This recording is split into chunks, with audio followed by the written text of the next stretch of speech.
Hey there, folks. I'm Isaac, and I can count to 3. And I'm Claire, and I have 2 bonus actions. And this is Make That Game, where we pitch the latest, the greatest new video game ideas that aren't ever going to get made. That's my sad trombone, but Yeah, well, I think sad trombone is copyrighted. is it really? How can you The only reason I think so is because I was looking for it as a sound effect for my day job, and on all the free stuff there wasn't one. Oh, which made there were some. But that were every show uses it. I know, so I don't know. If anyone knows the story, email us. Is it a trombone? It is. It's sad. Oh, it is a trombone. Okay, I was gonna say because if it was like sad tuba and you were just looking up the wrong instrument, I'm pretty sure it's trombone. I'm pretty sure, but again, all right, well, I mean, we have a listener Meghana, who does play the trombone. Oh, so if she'll be able to tell us, then, yeah, or if anyone else does, make that game podcast@gmail.com. Send us an email. Yeah. Let us know how trombones go. Yeah. All right. So, what do we do here besides talk about trombones? We pitch game ideas. We talk about game design, a couple things like that, Yeah. So in the spirit of pitching game ideas, I'd like to know what do you have to pitch to me? And I've got my bat ready. Oh, okay. I'm gonna hit it. I'm gonna crack it right out of the stadium. Well, so if home run. Isn't that we'll never see it again? That would be a bad pitch, right? Like a good pitch would be you don't hit it, and I get you out a no hitter. If you're using the baseball metaphor, right? I guess, but I just want to emphasize that we're not making these games. Yeah, okay. So I think that would be a bad pitch. Okay. But it could be a good pitch for someone else, which is why we do this. So our theme was heat. Heat. I hope, which we said last episode. Yeah, we should we have checked before? Maybe. But when I said, Isaac, what was the theme again? Footage. And he said heat, and I said, okay, so that's what we're going with. Yeah, we're hoping that's what it is. We're really good at podcasting. Yeah, we are.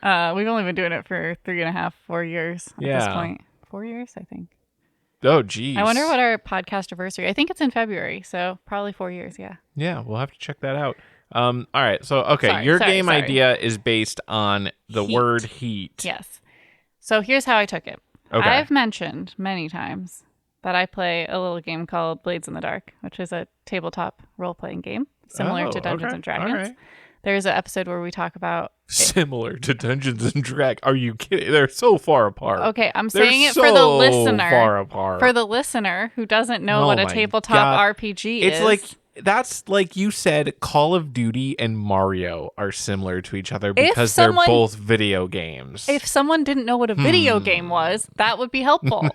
No, I'm joking. I know you're joking. Okay. I've been trying to be better because you never know when it's someone's first episode and we say a lot of acronyms on here. And that's true. I hope. Wait, did you say Dungeons and Dragons or D&D? I said Dungeons and Dragons. Okay, all right. In the spirit of acronyms. I didn't even say TTRPG. I said tabletop role-playing game. That's true. All right, all the acronyms just fly past me. So yeah, I'm trying to. Okay, anyway, so I play this one called Blades in the Dark, and there's a mechanic in that game called heat. Thusly, I decided to base it off of that. So I decided to just pull that mechanic out and put it into a video game. So the mechanic in the game, it's not super relevant. I'll just describe it very briefly, but it's just the inspiration.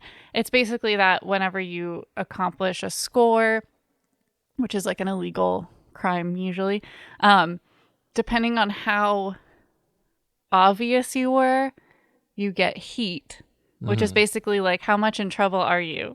How much are the cops really after you right now? Your crime rating. Yeah, so if you were very stealthy, you get very little heat. If you exploded an entire bridge, which we have done in the game, then you get a lot of heat.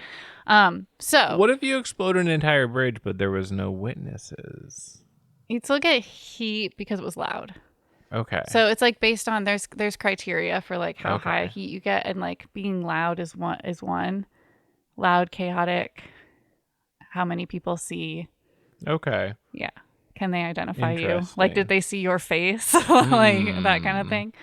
Anyway, so I decided to do a roguelite. Whoa, we love those. Let's how would we describe that? You have... we did a whole stream about No, I know. where the final resolution was that you cannot describe. So it's like Turnip Boy robs a bank. Like you have like or Hades, the video game. Okay, there's one that people might have. Turnip Boy robs a bank, the most popular Obviously. roguelike ever. It should be. It's very good. It is very good. And we love us a Turnip Boy. We love Turnip Boy. This podcast, we're a pro turnip podcast. Yep, PTP. We're PTP. Okay. So but anyway, basically you have like an area where you can like level up and like do stuff, and then you have randomly generated levels. Is that so? You way? have a hub. Yeah. And that's where you level up. That's Yes. what you're describing. Yeah. So like you do the levels to gain experience and loot and stuff, and then you actually get to equip it. So there's still like, because some rogue games you don't have that. Yeah. And Hubs this aren't one, like guaranteed in right. a rogue. So this one does light. depend on that. It's kind of how you create a roguelike or light game that still has like progression. Yeah, like a meta progression between runs. Yes. So the runs here. I mean, I haven't really designed them that far because I was focused on this heat mechanic. But it is basically they're puzzles, level puzzles, probably some kind of like loot thing, like you're gonna steal something, like maybe like you're stealing museum things or jewels. I don't know. You're like a thief, right? Yeah. But there's maybe there can be different mission types, so there can be like thievery, assassination, and maybe you can like pick them in the hub. Sabotage. Yeah. Like maybe there's a job board in the hub, and that's how you choose. And then your those mission. are like randomly generated. But there's different ways to solve each one. So it's kind of similar to the way you designed your game, where like you can be stealthy or you can be Define slashy. my game.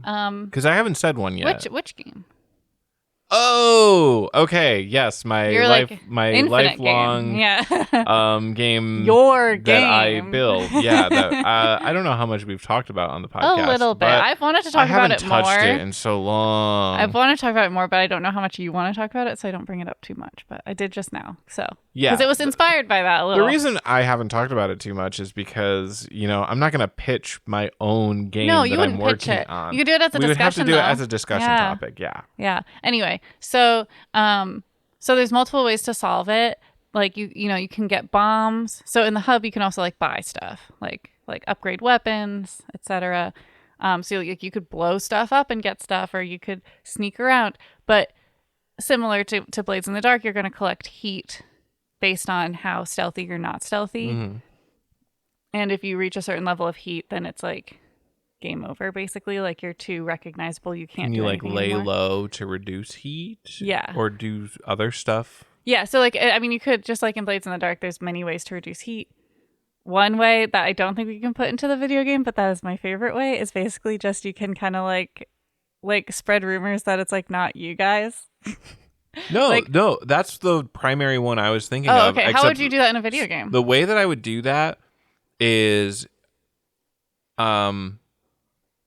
that would be a method that costs money. You are basically paying like Newsies kids to spread rumors on your behalf. Yeah, the way in Blades in the Dark, that one doesn't cost money. And one of my favorite ones, because Blades in the Dark also has ghosts in it, was we were telling everyone that there was like a convergence, and that like there's this like mythical prophecy that this must be part of the convergence. Oh it's my like, god! No, it was all us. Evermore. That's maybe where we got it from. Anyway, but you can also pay off the cops is one of in the game. Like the money one is like basically you pay off the cops. Oh, okay, all right.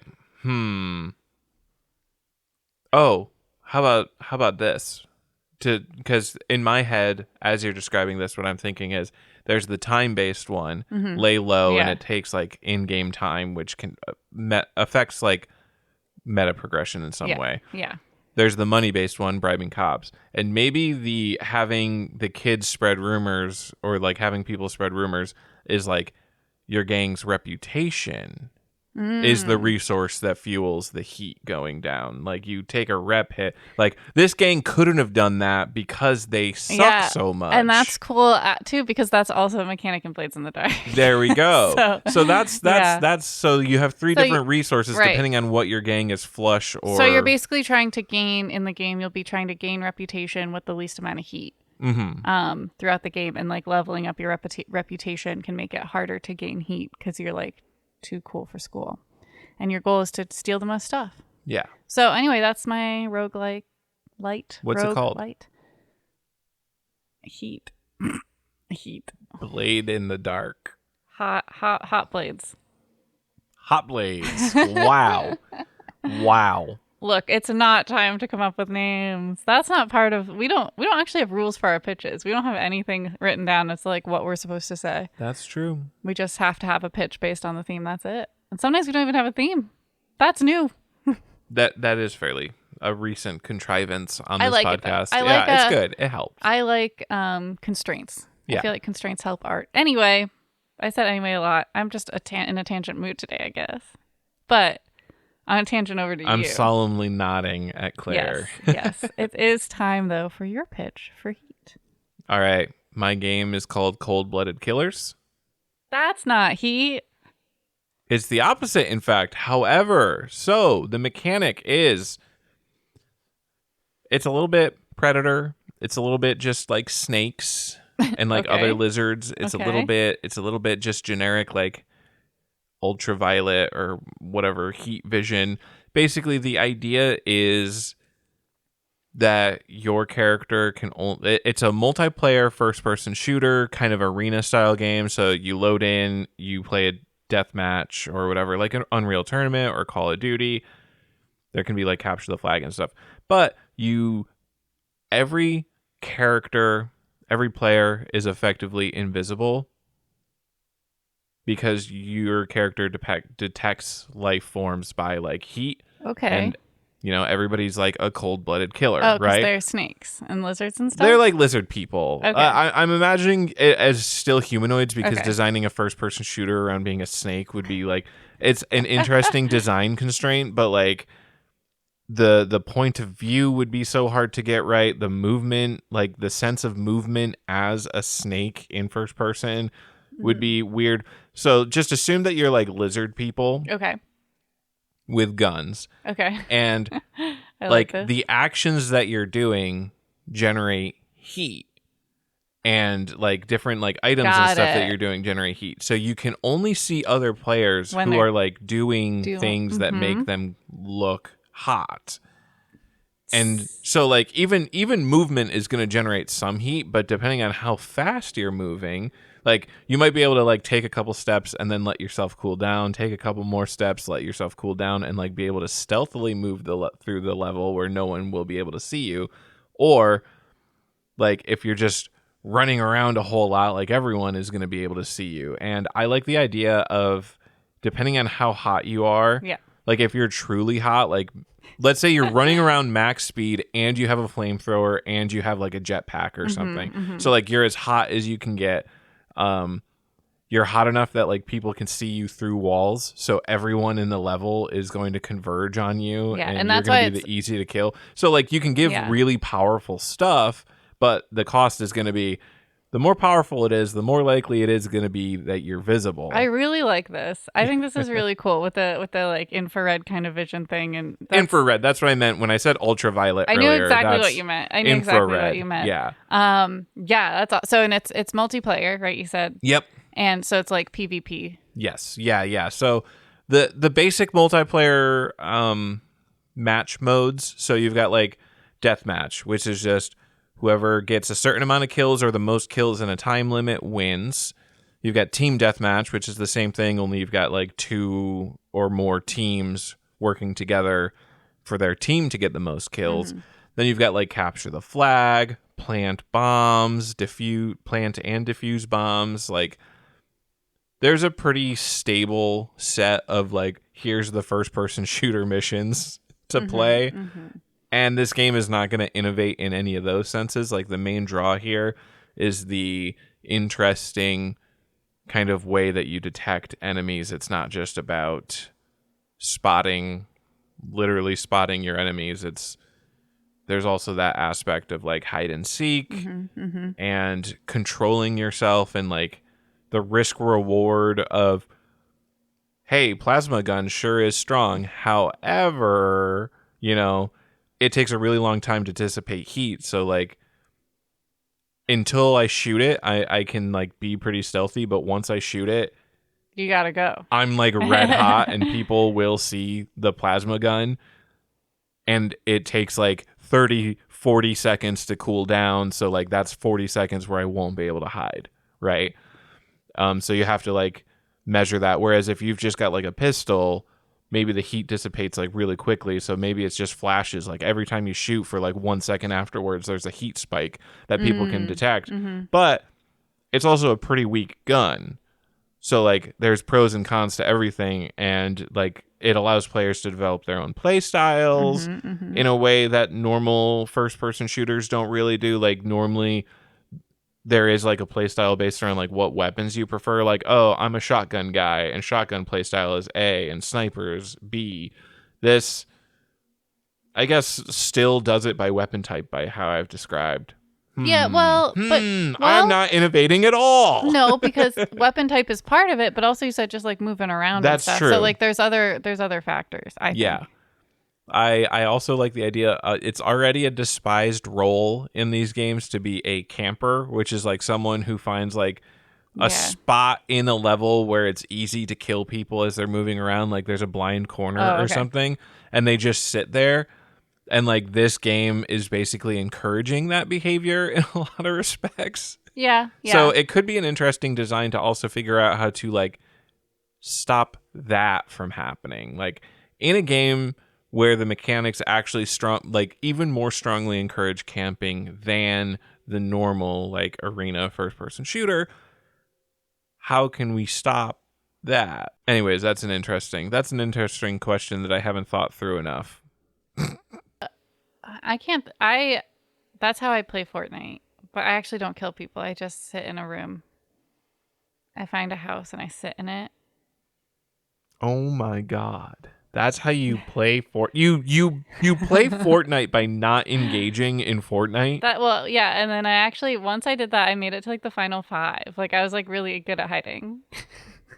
But then you wouldn't have any loot. I don't care about loot in any game I play. No. But like that's the like meta game of Fortnite. Is the person who's going to be number 1 at the end is the person who has optimized like finding the loot. Like they have taken the risks to find good loot early. I didn't care about Fortnite, okay? I wanted to know. Fair, okay. I wanted to try it. I'm just saying, if you just and that hide, was my theory. There's no way to score number. There's no way to get chicken dinner. You have to do it at some point. Yeah. Like they're gonna find you. But it's how I lasted as long as I could. Yeah. Is I'd find a little cabin and I'd hide, and I'd just hide. Wow. Anyway, but I'm trying to it could just be that the hiding places, like places where it'd be optimized to camp, would be like warm or something. Like if they're so small and like you generate more heat by hiding in them, or like you put like an air vent there, so like if people are walking, and then that would just raise your ambient body temperature enough where where it's like not really worth it. I actually like that idea. Like the heat would be super warm, so it would obviously come up in your heat vision, like the vent itself, but the transfer of heat to your body would be lower. So basically you would see like a huge heat spike, and then you would see a medium heat spike person shaped next to it, and be like, wonder what that is. Oh, that is interesting. I like that. That is a cool way of working within the mechanics to and that way to kind of, like you always talk about, how do we force people to play the way we want in a design? Yeah, no campers. Maybe I want campers though. Well, so it's up to you. I mean, you could also have like a special camping spot in one level where it's like perfect, but like to find that is difficult. But the problem with the internet, once one person finds it, everybody everyone knows where it is. Yeah. All right. Well, I really like your game. I feel like it's like a very achievable game. Oh yeah. Make it an Unreal in a weekend. Alrighty. Just like Slender Man. Slenderman. Was that game called Slender Man? Yeah. It was. I'm pretty sure I played it.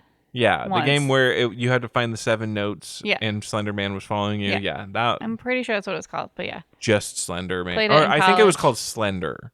We played it in college with the lights off and the Ooh, wow, spooky. Spooky, so immersive. Fun. It was spooky. Okay, well, that is that. I forget what we're talking about. Well, for the discussion. Okay, we keeping that in? I have and I haven't. All right. Nobody knows what I keep. So, earlier this week we were talking about World of Warcraft, I believe, and you were like, wow, that game's been around for 275 years. How are people still playing it? Yeah. And so I guess we're going to talk about that, right? Yeah, like how, I guess the question is like how, because for an MMO, massive multiplayer online game, to keep defining acronyms, it really relies on people engaging with it. Like, It's not like you log into a game and it can just, like, the story can just take you single person, step by step through the game, and then the game's over. And, like, and people buy the game to play it once or multiple times, but that's how it makes its money. MMOs make their money by subscribers usually, and also by people upgrading and buying, like, loot and stuff like that. Yeah. So they have to have people come on. And also, it wouldn't be fun if it's, like, 10 people on the server. That's just, like, not going to create an engaging game. So it's like, how do they... keep it interesting and make it last for so long. Like Toontown is an MMO that I can think of that died. Most MMOs at this point have died. Like World of Warcraft has had many competitors, and most have. What about RuneScape? Is that still a thing? Yes, it is. RuneScape is still a thing, and there's even two kinds of RuneScape. There's old school RuneScape, and there's RuneScape.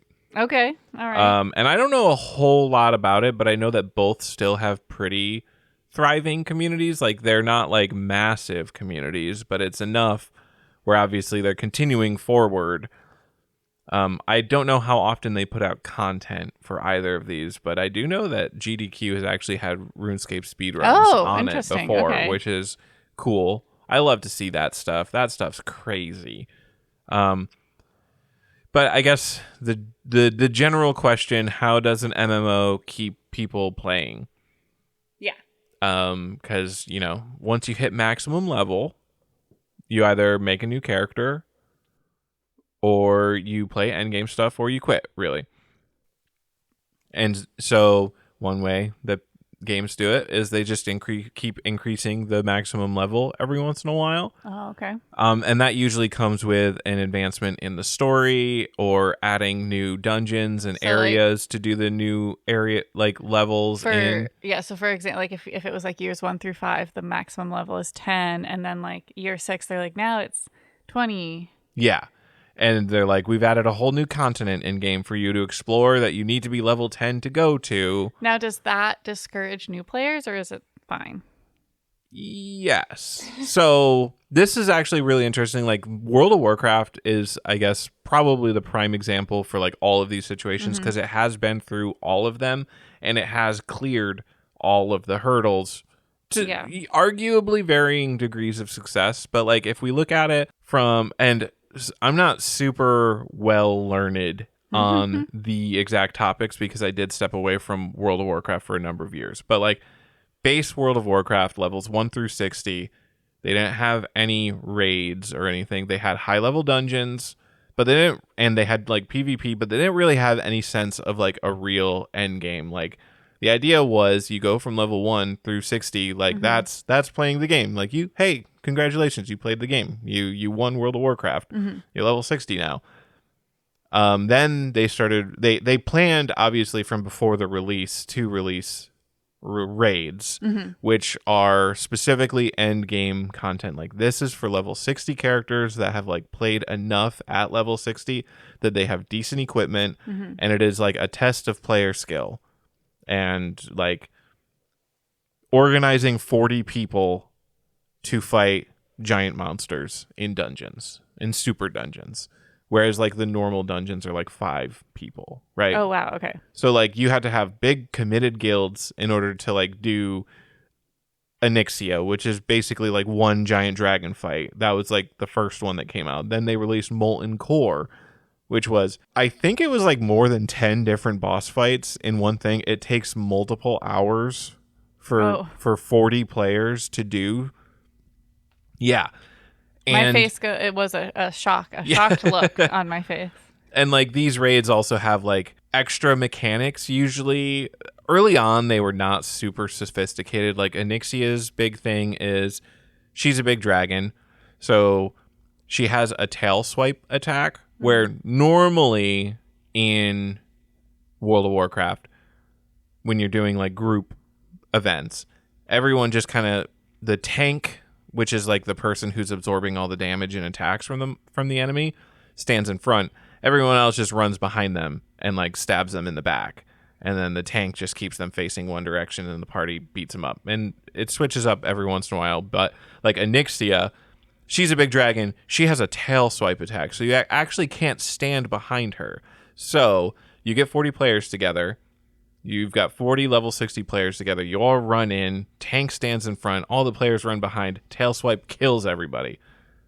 Oh, man. And then you go, oh, well, we got to figure this out. Else, yeah. We got to figure this out. So, after maybe that happening a few times, like maybe at first you're like, oh, well, the healers got to stay more focused, or we need more healers or whatever. Then you're like, okay, she just does too much damage.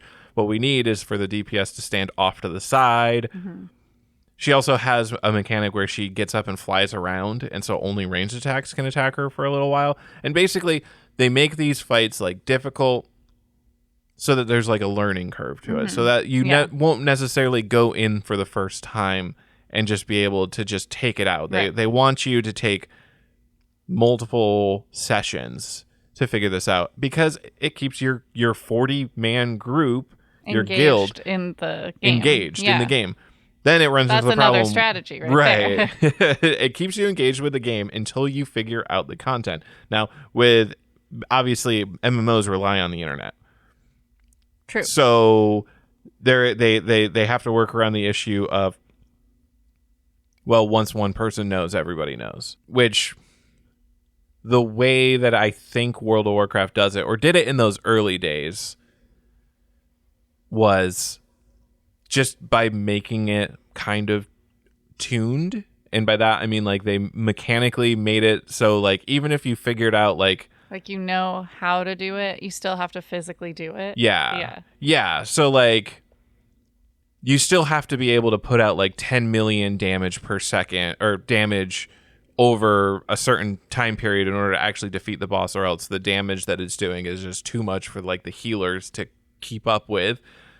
And so people need a certain amount of gear, and they need a certain amount of knowledge of their own classes to be able to like maintain that. And all this learning is like what keeps people like engaged with the game, either through the actual gameplay of like just trying to figure out on them for themselves. Like, if I do attacks in this order, does it do more damage over a minute than this order? Or if I include this every 15 seconds or whatever, does that help the overall damage? Or does me doing that instead of this ability hurt me overall? And like, so that kind of like learning and expertise also keeps people engaged. So like number one is like just the blatant, like the flat, like, I'm going to add 10 new levels and 2 new areas to play full of basically side quests. Number two, adding like specific like end game content that takes effort and time to learn. I spent all that time talking about raiding, but around the same time as raiding, they also started introducing like bespoke PvP content. So player versus player. Instead of raiding against AI controlled monsters like NPC monsters, you could fight other players and you could get honor for killing them, and then you could give that doesn't honor. Sound very honorable, but okay.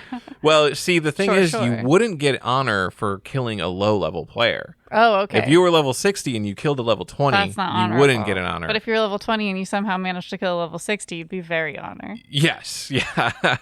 But yeah, you could turn in honor for loot rewards. So like the reward of the raids was new loot. So like, oh, I played like the level 60 dungeon and I got all the good loot. I got all the good loot from that level 60 dungeon. Where do I go from here? I have no more dopamine hits. Oh, now I can fight a Nixia, and she has like 3 pieces of loot that I want, but there's 40 players.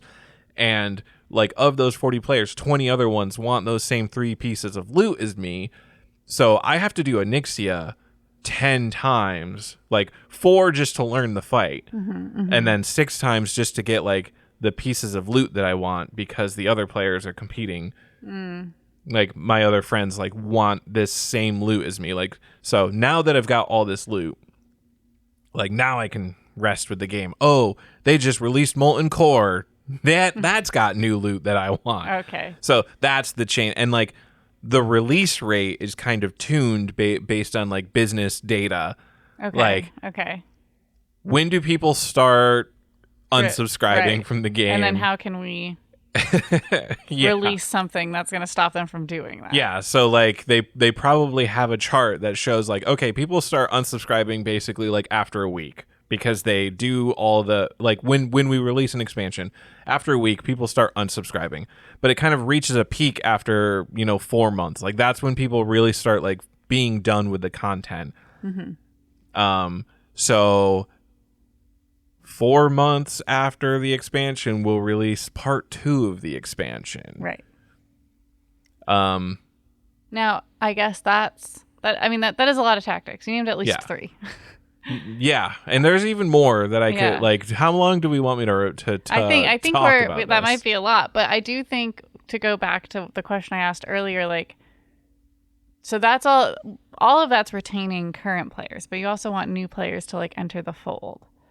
So what is because with all the expansions and increased levels and increased things, like that feels like an overwhelming like hurdle for someone who's just like a brand new player. So I'm just curious if there's anything for them to like help them. Like, sure, a new player 20 years ago probably didn't have as much to learn as like a new player. If I wanted to start playing World of Warcraft today, like, would it be overwhelming, or would they have? It would be. Yes. No. So this is where I was saying like they've been through it all. They've like overcome every hurdle basically. So base game, then first expansion, Burning Crusade, increased the level cap from 60 to 70. Then they had Wrath of the Lich King, which raised it from 70 to 80. Which meant, as a new player, now instead of getting from 1 to 60, you had to get from 1 to 80.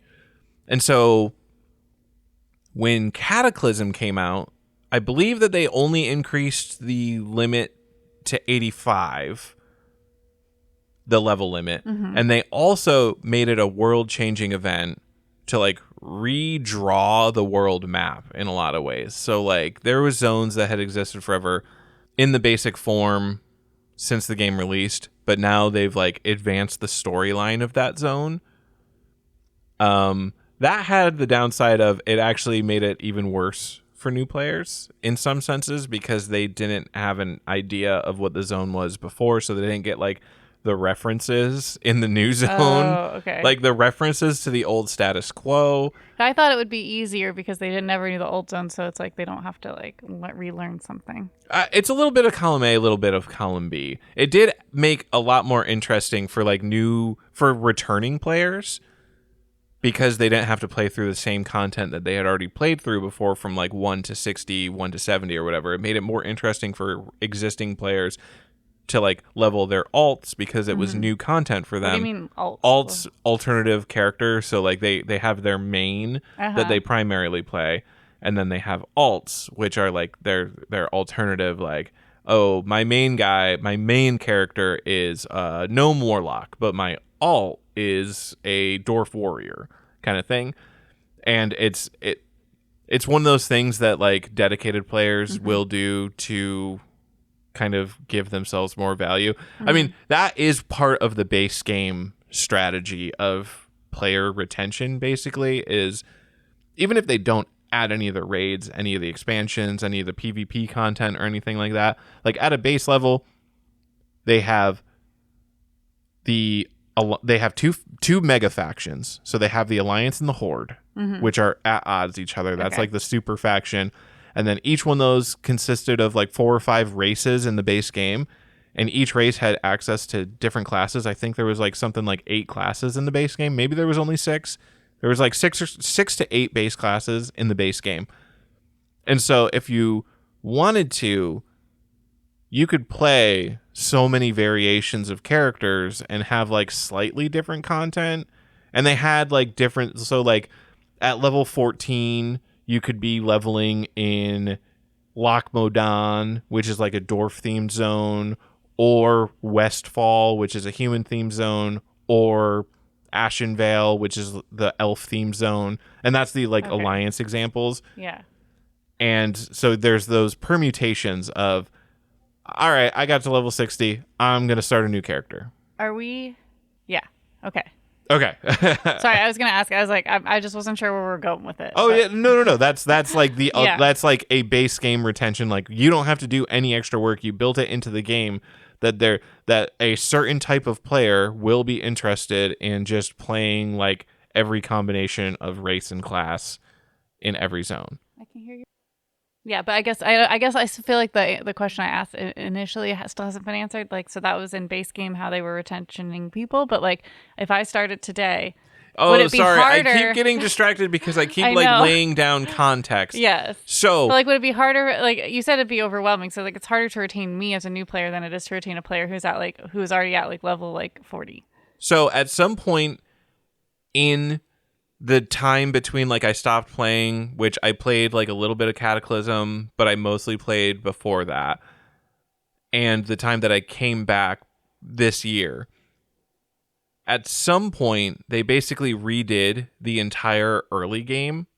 Sorry, after Cataclysm they did what was called a stat crunch. So going up to level 85, you got to like over 100,000 life on your character, and like the difference between a level 80, they shrunk all that down to make characters at level 85 more equivalent to like what 60s used to be. Okay. And they like shrunk the time that it took to get from 1 to 85. So like essentially they made 85 60.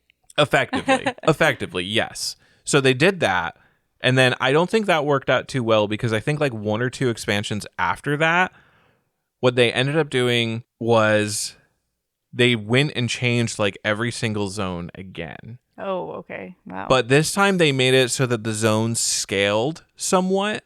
So instead of like Westfall, an early like Stormwind like human zone, being, oh, this is where you go from like level 10 to 20. You can go there and you can like level up from like 5 to 30. And like if you go to that zone at any time, like all the monsters in it for you scale to your current level until you hit that cap. Okay. So they make it so that like instead of constantly having to move around zones and like there being like a pretty much like set progression of zones, like, okay, I'm a human, so I start off in Elwyn Forest, I go to Westfall, I go to Red Ridge, I go to Stranglethorn Vale, and then I go to like the end game zones, etc. They were like, all right, where do you want to go? We'll make it so you can go pretty much anywhere. And then they'll have like overlaps where it's like, okay, this zone starts at like level 25 and goes till 45. Do you want to go there? Mm-hmm. Or do you want to finish out Westfall until level 30? Because both of those are viable options. So that was the attempt, I think, of easing people in to as new players. Like, okay, we're giving you tons of it's both for existing players leveling alts and new characters, and returning players to give them fresh eyes on old content. Yep. And for new players to just kind of be like, you can do whatever you want, just get to the end game because that's all we're focusing on right now. Yeah. Except now you get to this point where the current game, I think, is super unfriendly for new players, even as a returning player. Yeah, since they have had like 10 expansions at this point, each expansion has its own like currencies and like things that are specific to that expansion that... But you can take it like outside of But you can take it outside of the area, but it doesn't do anything outside of that area. And now they've got things like, oh, this enchantment works only on items from this expansion. And so like navigating like, hey, what's actually relevant to me who is playing the latest expansion? Like, what in here is relevant?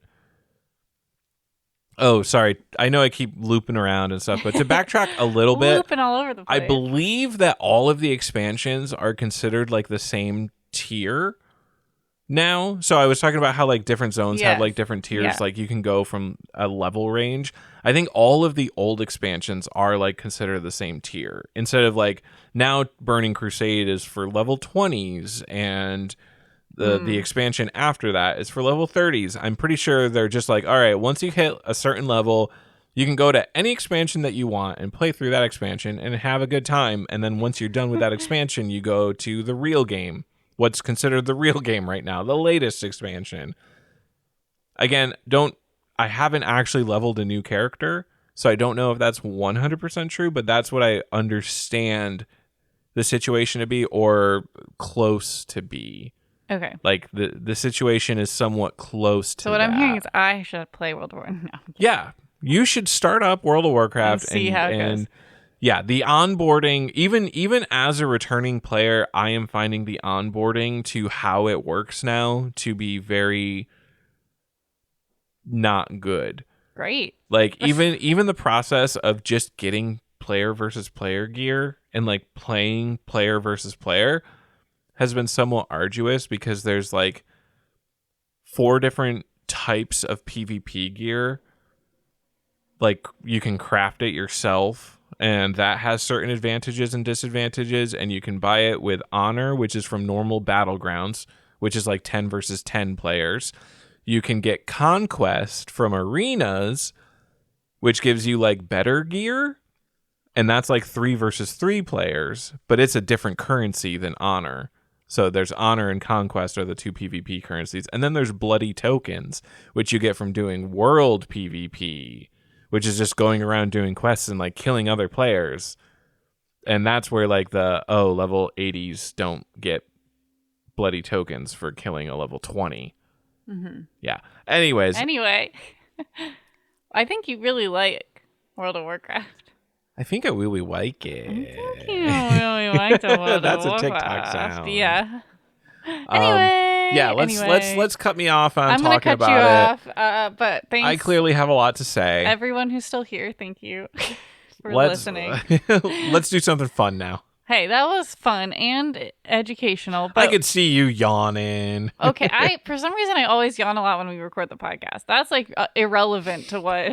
It's like I actually didn't see you yawning. No, I yawned like I was just making times. a joke.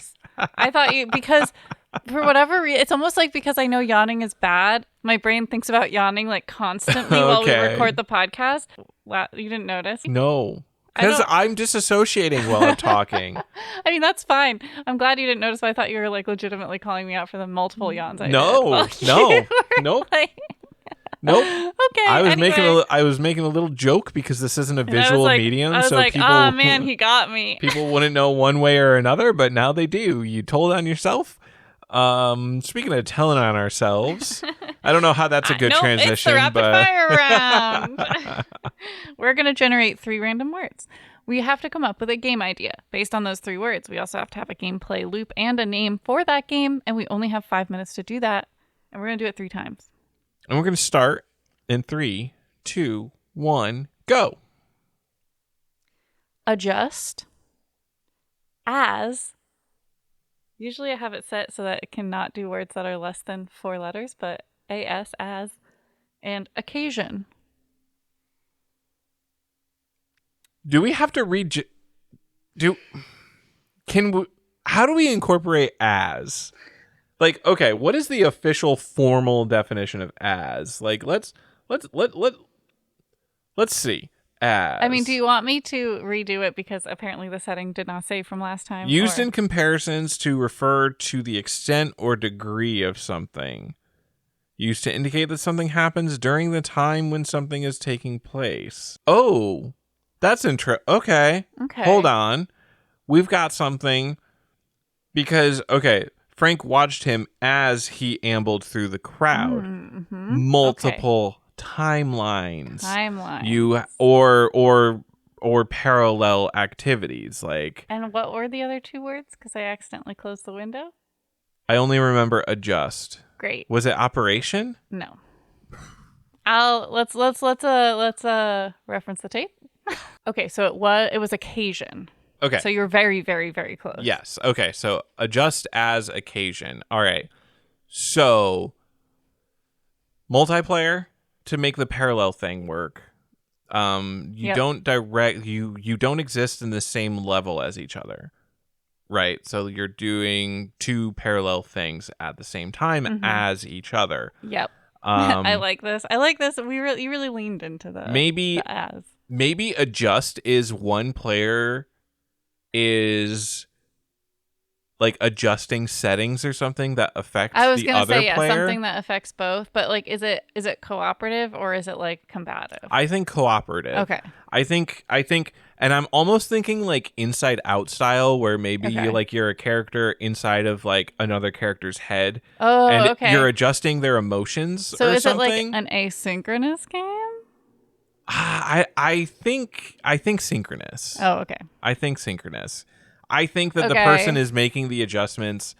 So I like the idea of being like internal to the other character, and the way that you impact things is you make adjustments to emotions or adrenaline or like chemicals or something for the occasion. You have to determine what's appropriate for the occasion. And depending on what you're doing, it like changes how the other player can interact with the world.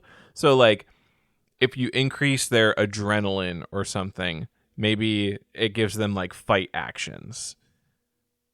And if you increase their I'm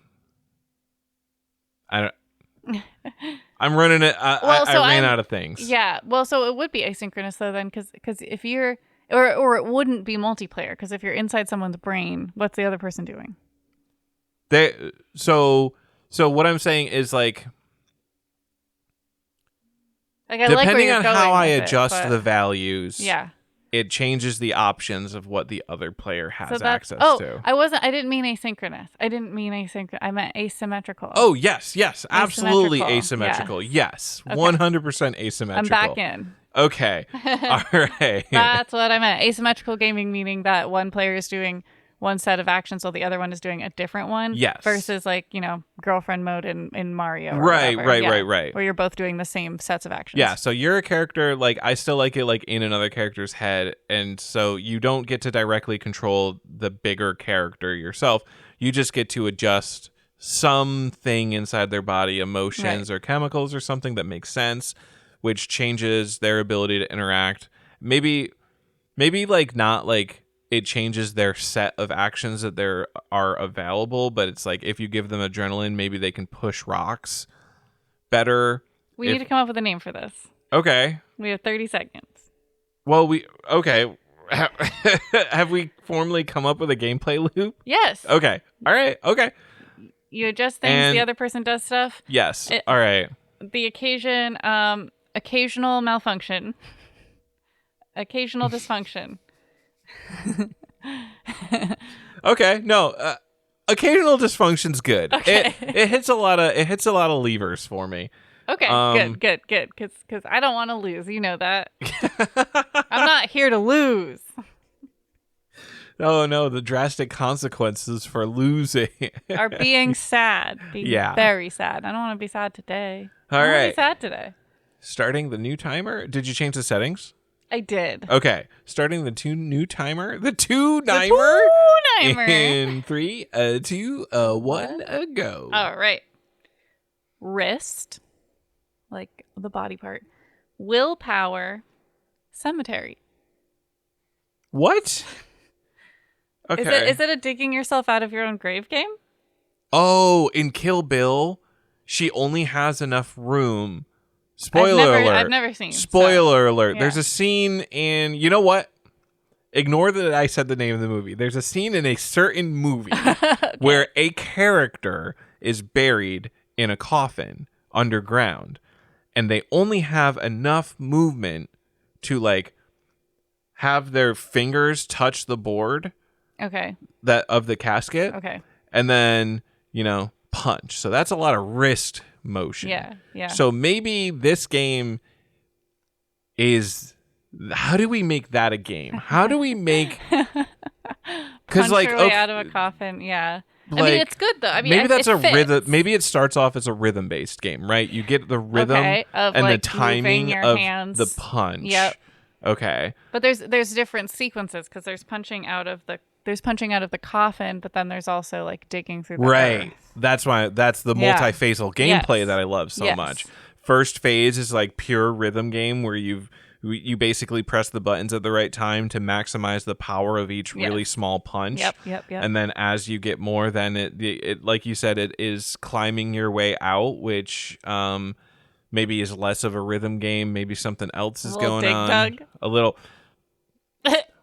Oh my God! Could you imagine? You are playing a game. It is a first-person shooter. You are stuck in a coffin, and you are like punching the wooden board until you can get your way out. And then once that happens, the game just completely changes to like literally Dig Dug, but you start at the bottom. Is Dig Dug? It's what I'm thinking of, right? Yes, it is. Okay. And I love this. You start at the bottom of Dig Dug. And it just, not only does it change the phase of gameplay, but it completely changes the tone, genre, everything. Yeah. Okay, you get your way to the surface. Yeah.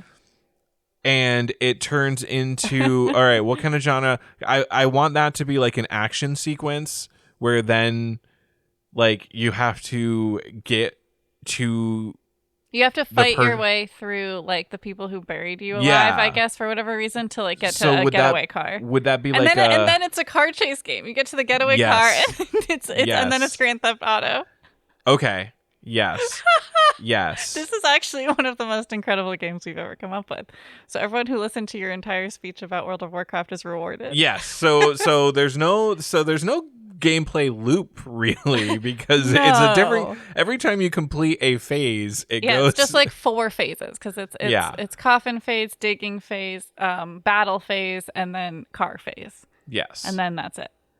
And then you drive the truck into the sun and destroy God, and then just like Kirby. And then you're done. Now we need to name this game, which is going to be hard because it's a lot. It's a lot of games. There is a lot. Get Out is already a movie. Willpower is maybe we can lean into that. Like, Cemetery was one of. I mean, you're in a cemetery to start the only game. A little bit. Like life, you're saving your own life.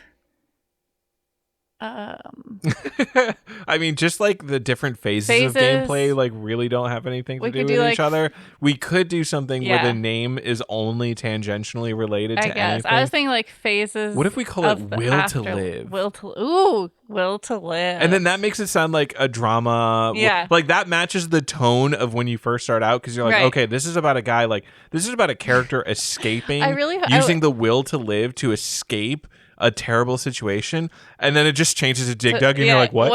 Will to Live is great, and so we did it. But I do want to say that what I wish, if this game were real, is to watch like the like early release Twitch streamers play the game, and when they get to the part where it switches. And then I want all the TikTok replays of that. Like, that's what I want from this game is the social impact. Yeah. I know I already ended the timer, but like for that notion, I would like to see it be a little like maybe it's a semi-escape room, semi-rhythm game. Like there's like some other things that you do while you're still inside the coffin. I expect you to die. What? I Expect You to Die is a escape room VR game that's really good. Oh, okay. Do you start in a coffin? No, but you're usually in like a small area. Oh, okay. And you have to try to escape, but you blow up a lot. That's why it's called I Expect You to Die. Okay. Anyway, that's it. Beside the point. That's what I was imagining. Okay. Like a similar scenario. Yeah, basically, I just want there to be enough of like a learning curve, and like you fail the game enough in the early stage that it like takes like a bit of time. Like some dedicated time playing it before you get to the Dig Dug part. Okay. Like, yeah, so I don't want it to just be like, oh, it's actually a rhythm game, so I just tap X like for 3 minutes straight or whatever. And then, oh, Dig Dug? Yeah, I want it to be like, okay, I gotta figure this out. You've invested into the theme, and then it's, yeah. Okay, are you ready for our final 3 words? I am, and I'm starting it now. Okay. Mile, baby insistence. Baby is what made me laugh. Okay. All right. Mile baby. All right. What's insistence? What is insistence? I know what it means in theory, the but fact or quality of insisting that something is the case or should be done. Demand, assertion. Oh man. Okay. That's all right. So got. babies are very insistent. That's true. True. I will say when I saw Mile and Baby, my first thought was like, it's a baby race. That's what my first thought was. Yeah, but insistence isn't really there. Yeah. What if it's a baby race, but you don't play the baby? You play as like a person on the side cheering. You're like a stage cheering. Mom? Yeah, your cheering gets your baby faster. Okay, because you're insisting that the baby do well. Do you think that would work? Yeah, I mean, it's kind of like the game. It reminds me of the like carnival game with the horses, and you have to like push the button, and the horses go faster. You don't know. I don't think I've played that one. Okay. No, is that a rhythm game? Kind of. You play you press it in a certain rhythm. It kind of is a rhythm game. I can look up that, but yeah, I think it is mostly a rhythm game. The horses. Yeah. Oh, or the one where like you shoot water, and then the stronger you shoot the water, the faster the thing goes. Yeah. That's one. The more okay, that's what I was initially thinking of, and then you said pressing buttons. Okay, so there's a button one at Storyland of New Hampshire. So I have another idea before we like dedicate ourselves to like we're cheering at a baby. It's like a road trip simulator, but there is a very insistent baby that you have to deal with. Like, so you have to drive a certain number of miles. That would also be horrible. Yeah. And so it's like a desert bus simulator, but with an added baby. So it's like, this is why you don't want kids. Yeah. Birth control. That's all it's called. It's just called birth control. Do you want to go that route? Because we could. Birth control. You basically finished that game. Road trip. I mean, sure, because I mean the other game has so many implications as far as like why are the babies racing? Oh, you don't need to answer that. So no, which the game babies are we just doing? race. Are we doing the racing baby game? Maybe this is a twofer. Twofer? Maybe this is a twofer. But what would we call the baby racing game?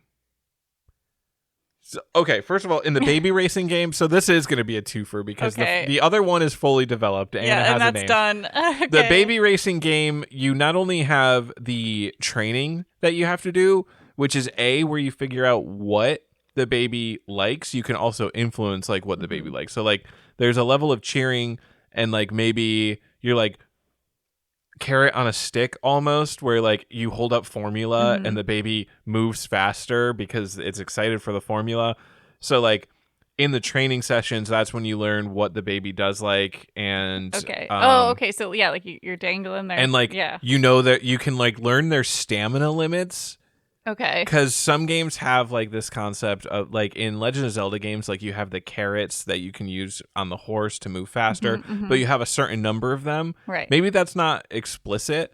Maybe you have to learn that through training with the baby. So it's like I can cheer 3 times, but then it takes like 30 seconds for me to be able to cheer again. So I have to be able to like time that out correctly. And like, oh, this baby doesn't respond to cheering at all. This baby is very food motivated. So I have to hold up formula. All right. So what's this one called? Amazing Baby Racers. Yeah. Okay. So we had Amazing Baby Racers and Birth Control, road trip. Yeah. All right, 34 seconds on the clock. We made 2 games. That's a twofer for you, folks. Ain't never seen that before on this cast. Amazing Baby Racers? Is that what? Yeah. Okay. Are we not sticking with that? Because I can put the timer back. No, we're sticking out. I'm trying to remember. I'm just trying to make sure it's in my brain. Amazing Baby Racers. Yeah. That one feels like the more of the game to me. The road trip birth control. It's like a bonus. It's like a little extra. Yeah. It's like a 0.25 game. Yeah. All right. Well, that's our show. It's a game jam game. We made it to be funny. Yeah. It happened to fit the theme. Yeah. We put it up. People played it for 5 minutes. They had their chuckle. It's not going to enter serious discourse. No. Whereas Amazing Baby Racers that game is in the public zeitgeist for years. Oh, that game is talked about forever. Okay, well, that's our show. We are going to be streaming on the 29th, which is a Saturday at 11:30 a.m. Eastern on twitch.tv/makethatgame. We also have a website, makethatgame.com, which is incredible. You should definitely check it out. And you can sign up for our newsletter there. You can email us, makethatgamepodcast@gmail.com. What is our theme for next week? Oh my, cave. And if you have ideas for themes, please send us an email. And if you heard a game today that you really, really want to play, the only way you can play it is if you make it. So we encourage you to get out there and make that game.